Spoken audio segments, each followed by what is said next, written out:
reason why. Love as if you were a child. Smile no matter what they tell you. Don't listen to a word they say, 'cause life is beautiful that way. Tears, a tidal wave of tears. Light that slowly disappears. Wait before you close the curtain. There's still another game to Lei sta leggendo il Gazzettino, si ricorda di Giorgio Lago? Sì, era un giornalista dello sport soprattutto una volta e dopo non so, è passato direttore generale mi pare. Era direttore del Gazzettino, ecco, cosa ricorda in modo particolare di Lago? Beh, di Lago mi pare una certa correttezza sui cose che scriveva, sugli articoli e roba del genere. Mi ricordo degli articoli che facevo di fondo sul Gazzettino, era profondo e buono, aveva dei concetti sani, molto molto sani, cioè, mi sembrava un uomo che aveva vissuto e che aveva imparato qualcosa dalla vita. Sì, me lo ricordo molto bene, era una persona formidabile, scriveva molto bene riguardo ai giovani, allo sport, alla sua carriera giornalistica, è stata una bravissima persona. Secondo te quali erano le sue caratteristiche principali? Beh, la spontaneità, insomma, essere molto diretto e far capire ai lettori quello che voleva esprimere e essere una persona molto umile. Mi ricordo e leggevo sempre i suoi articoli di fondo tutti i giorni, non faceva giri di parole, era molto pacato e cultura elevatissima.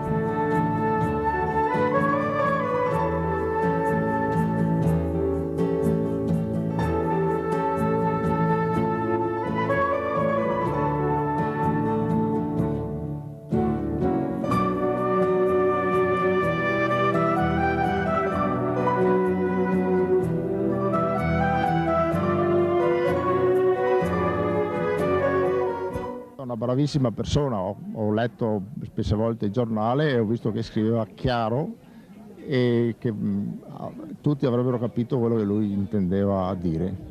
Beh, una persona credo molto professionale, molto diretta e credo che ha dato molto per il giornalismo italiano. Io credo che la mia generazione è nata sul Gazzettino e dunque sul quanto aveva fatto Giorgio Lago, dunque siamo cresciuti con lui, con il suo modo di fare giornalismo e credo sia per noi è stato molto importante, insomma. Una brava persona onesta. Si ricorda più del Lago sportivo, quando era al Tuttosport, o del Lago direttore del Gazzettino? Come direttore sempre conosciuto abbastanza bene, diciamo, ma come cronista, come si dice, giornalista sportivo ricordo di più. Ecco. E cosa in particolare? Dichiarazioni più diciamo, pratiche, quelle di parlare dello sport e non parlare del presidente che tira fuori gli skate o degli allenatori. Parlava di sport e non delle polemiche, insomma. Ecco, bravo, giusto. Mi ricordo molto bene Giorgio Lago come direttore del Gazzettino. Ecco, quali erano le sue caratteristiche secondo lei? Perché lei prendeva il Gazzettino di Giorgio Lago? Mi sembra che era una persona che scriveva in maniera molto trasparente, cioè si riusciva a capire molto bene quello che lui voleva dire, insomma. Ecco, io ricordo che ho letto diversi articoli e da quello che posso giudicare io penso sia stato un ottimo giornalista. Poi leggevo e vedevo che era una persona posata, seria, sugli articoli che faceva, cioè il mio giudizio era questo, persona posata, seria e anche equilibrato, nei giudizi era molto equilibrato.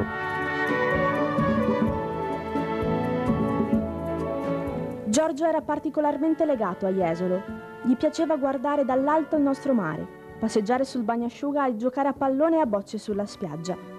Diceva che non c'era spiaggia più bella al mondo, perché solo a Jesolo si sentiva a casa sua. E Mina Chiavacci Lago.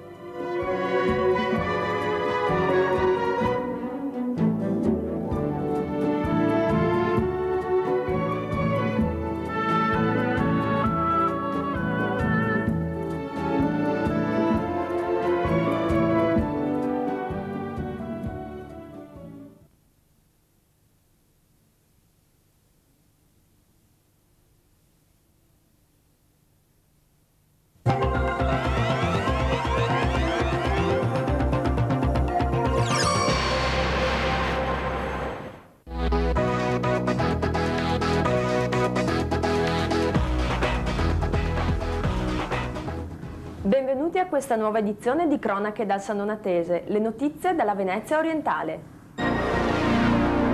Passiamo ora la linea a Fabrizio Cibin per le ultime novità da Jesolo. È stato il grande giornalista e scrittore Mario Rigoni Stern ad essersi aggiudicato il premio assoluto della prima edizione del premio giornalistico intitolato a Giorgio Lago, una iniziativa questa voluta dal comune di Jesolo, dove da sempre la famiglia del giornalista andava in vacanza, appoggiata dall'Ordine dei giornalisti del Veneto e patrocinata dal Gist e dal Lussi, le associazioni della stampa turistica e sportiva.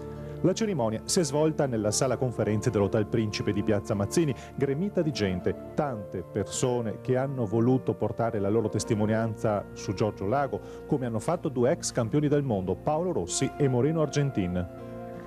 Ecco, si può dire che il passato di Paolo Rossi è legato a doppia mendata con Giorgio Lago. Con Giorgio? Beh, certo, io sono nato con Giorgio, cioè non che lui sia nato come io sono nato con lui, nel senso che è facile che i primi pezzi su di me li abbia scritti proprio Giorgio.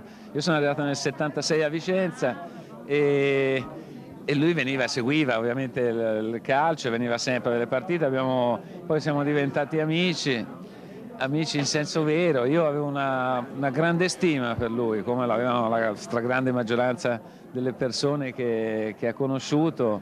È stato, devo dire, un grande giornalista, ma soprattutto una grande persona, un grande uomo, senza cadere nella retorica, ma era così. Io con lui, oltre a stimarlo, mi divertivo molto.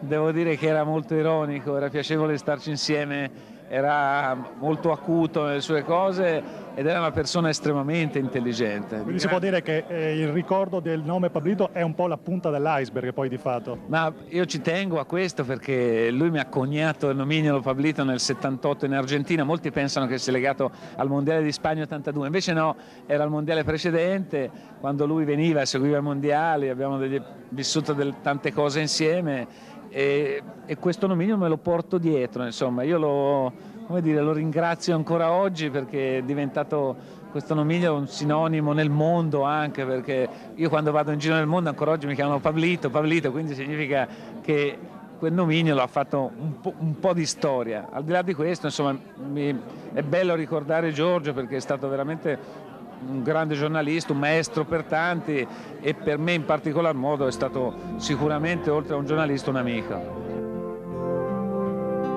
Deceduto lo scorso 13 marzo all'età di 68 anni, Lago ha iniziato la carriera a Tutto Sport e quindi passò al Gazzettino, per il quale fu direttore per 12 anni. Infine fu apprezzato come editorialista del gruppo L'Espresso. La caratteristica principale, sottolineata dai molti intervenuti, è stata quella di essere stato una persona schietta, sincera e che si faceva capire da tutti.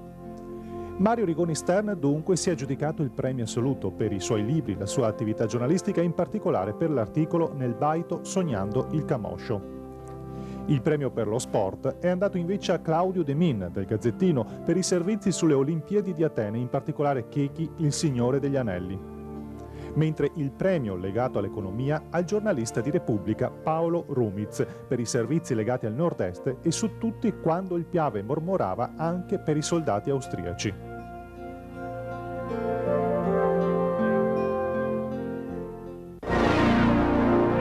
Con questo servizio termina anche questa edizione di Cronache dal San Donatese. Noi vi diamo appuntamento, se volete, alla prossima settimana, sempre su questa emittente. Ciao!